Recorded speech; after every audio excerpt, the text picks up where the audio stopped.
Are you curious how to figure out certain ghost types with zero evidence and maybe even zero sanity? Well, in this episode series, we're going to be tackling the Goryo. Let's get into it. So some of you may be thinking, bro, Tater Chip, one of the only ways to figure out Goryo on Nightmare and Insanity mode is to see if it has dots. And more importantly, if it has dots only in the video camera. Now, that is one of the main ways to figure out a Goryo, but if you're in the situation of having zero evidence, you cannot rely on that whatsoever because you can't get dots. The only other possible way to figure out a Goryo is if it never changes its favorite room. A Goryo simply cannot change its favorite room on any map unless you wish for sanity on the monkey paw. Otherwise, that ghost will never, ever change its room, and it can only roam away very, very small distances. Now, I know sometimes it's very, very difficult to figure out if a ghost is changing its favorite room or not. Most times, ghosts will just not change rooms, depending on what kind of ghost it is.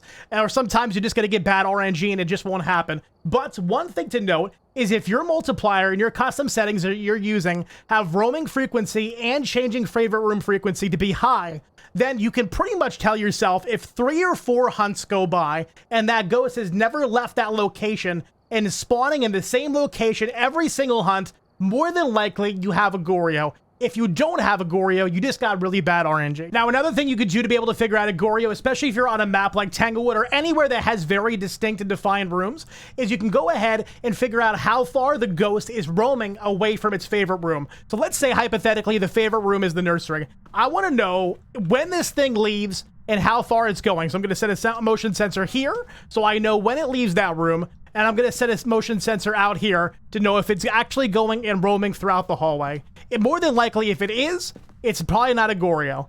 Also, I'm going to want to put some salt down, see how far it's going to be able to break those salt lines. I find salt's pretty much the best way now to be able to determine this, especially with the lines of salt now. Like, if you have a ghost that's breaking lines of salt all the way out here, and the ghost room is all the way over there, more than likely it's not a Goryo, it's roaming a little too far. All in all, I know the Goryo is a pain in the butt. Without having dots as a possible evidence type, you're really taking a bit of a risk and having to rely a lot on watching the ghost's movements in order to figure out if it's a Goryo. Hopefully you found this tutorial helpful. Please feel free to like this video and subscribe or follow for more, as I'm going to be continuing this series and covering every single ghost in Phasmophobia and showing you how to try to find it on zero evidence runs. Thanks for watching, and stay crispy, my friends.